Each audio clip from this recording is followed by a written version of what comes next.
Before we start looking at these examples through the series of videos, and there's going to be several videos in this collection, I want to answer a question of why. If you open up any beginner programming textbook, whether that programming may be Python, C Sharp, Java, they usually begin to introduce basic geometric shapes very early on in the topics. And that does two things. One, it tends to cause students a little bit of angst. The students then believe that they need to have a very high level of mathematics to do any kind of application development. And fundamentally, that's not true. Most of app development will involve basic arithmetic, counting, subtracting, dividing, multiplication, things like that. Then the question is, why do most entry level textbooks courses immediately jump into geometric shapes? The answer to that really is it's quite easy.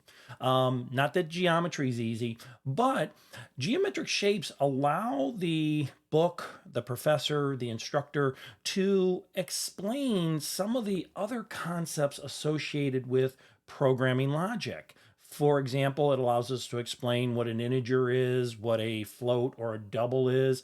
It allows us to concern ourselves with power of operations. We can do things called typecasting, where maybe we input a string, but we have to first then convert it to a integer, or we have to take the value that we acquire and maybe that's a float or a double and turn that into a string so we can print it. So let me show you some of the four basic geometric shapes I'm going to be using in this series of videos. If we look here, again, none of this is high level math, but if we take, for example, the square and the rectangle, basically a square is a rectangle. It's a special type of rectangle that all four sides are equal. And we can see with these geometric shapes that we can find out the area, that's all the stuff inside the angle, the perimeter, what goes around it. It's basically the same. And we can then demonstrate integers, right? We can make the assumption that all the sides are an integer or a whole number. We can then expand it to say, okay, the sides are floats or doubles, meaning that they have some kind of fraction. Maybe the side is 2.5 instead of 2. So rectangles, squares, they afford us to do some demonstrations on integers. Then we get into circles and triangles. Well, what do circles and triangles allow us to do in programming logic as we're learning how to code? Well, first of all, circles and triangles by their very nature are going to be a float or a double, meaning that they're going to have some kind of fraction associated with them. We can definitely look at a circle and finding the finding the area and the circumference requires the use of pi.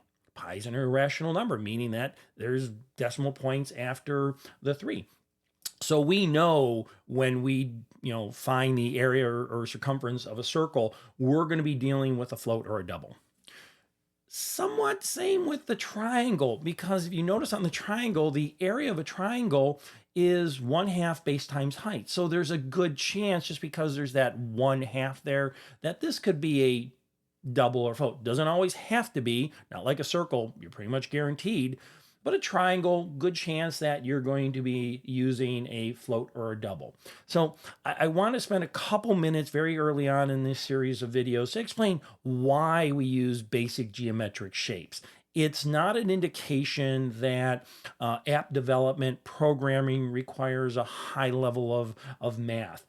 But what it does is they're perfect examples to explain different types of variables. And as we go through these videos and these examples, keep these in mind, keep these basic geometric shapes in mind, and I will use them in my examples.